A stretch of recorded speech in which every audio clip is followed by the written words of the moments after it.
Je vous ai promis un petit peu plus tôt cette semaine, la semaine passée, le cri qui tue.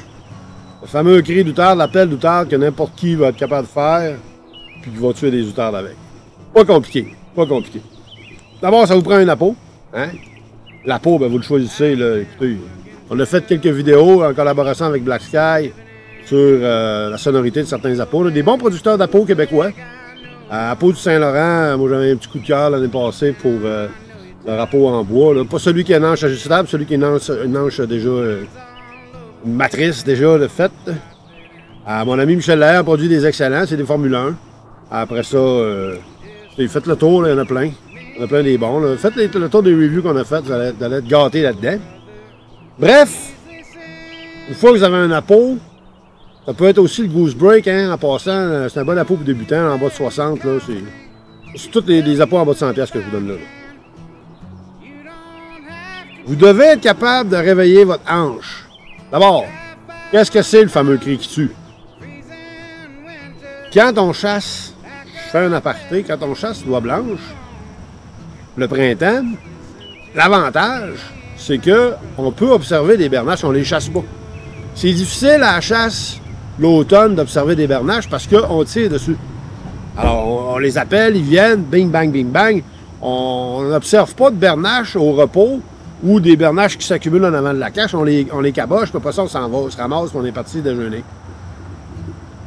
Quand on est à la chasse de la Grande Oie des Neiges, le phénomène, c'est que les outardes vont rentrer, passer, s'accumuler un peu à gauche, un peu à droite, jusqu'à temps qu'on abatte des oies blanches. Là, à ce moment-là, ben, ils se sauvent, mais ça nous donne la chance d'observer un peu plus. Et il y a un phénomène, moi, que j'avais observé il y a bien longtemps. D'abord, mon ami Michel Lahaye m'a appris à peu près tout ce que je sais sur la chasse de la bernache, mais pas tout. Et les observations que j'ai faites à l'oie blanche des bernaches, c'est que quand il y a un groupe de bernaches au sol qui en va passer au loin, ben, ils les appellent. C'est des oiseaux grégaires, ils aiment ça être en groupe. Ils les appellent, ils font un cri, et quand les bernaches décident de venir et d'approcher, ben, à ce moment-là, ils font un cri différent, un petit cloque, qu'on appelle l'appel de bienvenue. Le cri que les bernaches du Canada font, quand tu veux l'appeler des congénères, c'est ce que les Anglais appellent un honk. Dis, hey, viens ici, viens ici. C'est comme si vous voyez un nouveau chum au bord de la rue, là. Puis, hey! Viens ici. Ou, dans ce cas-là, ça peut être des étrangers. Bref, c'est un honk, c'est ça. C'est un cri qui ne dure pas plus qu'une seconde. Hein. C'est pas langoureux, mais c'est plus long qu'un cloque un peu.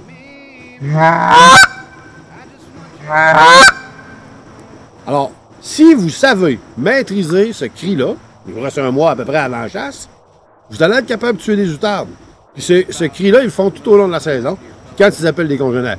C'est sûr qu'en fin de saison, ils sont moins bavards parce que ce qui reste ici, c'est des résidences. Ça fait un bout de temps qu'ils sont là, les familles sont parties, il reste ceux qui se sont pas mis en couple, puis les vieux, puis c'est un autre game, là, mais ça peut marcher tout au long de la saison, ces cris-là. Donc, la façon de le faire, si vous partez de zéro, là, vous avez acheté un appôt, vous ne savez pas trop quoi faire avec ça, alors il faut d'abord introduire de l'air dedans, jusqu'à temps que vous ayez une vibration dans la hanche.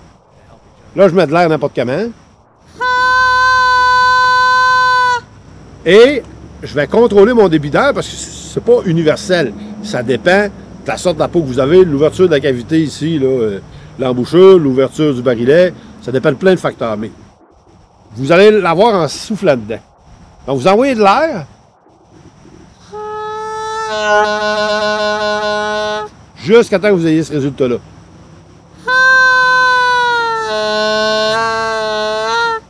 Ça va varier, mais vous allez le pogner. C'est ça qu'on veut. Pour le combiner, peut-être avec un peu de gorge, en passant, là, je mets juste de l'air. Je fais pas, on va pas faire du vrombissement avec la gorge, on fait juste de l'air.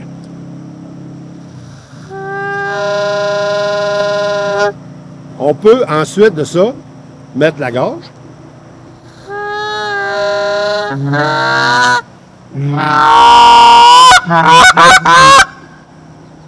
On met donc de l'air.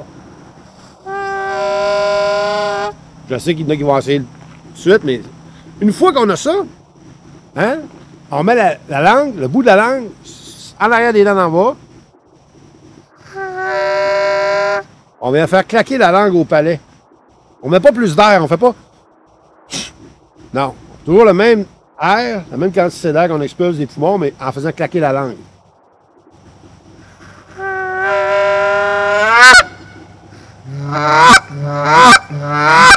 On finit. Je vais le faire à l'envers du corps là, pour vous montrer.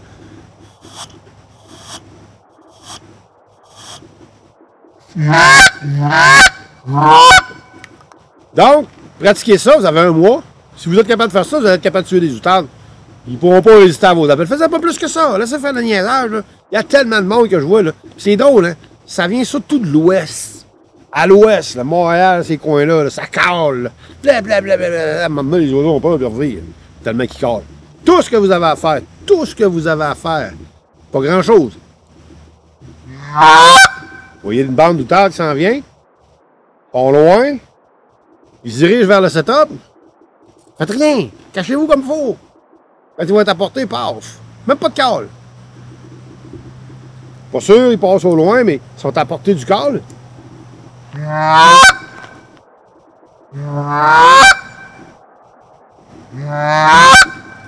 grandissent les ailes, s'en viennent. Pas un mot sur la game, paf. Pas plus compliqué que ça.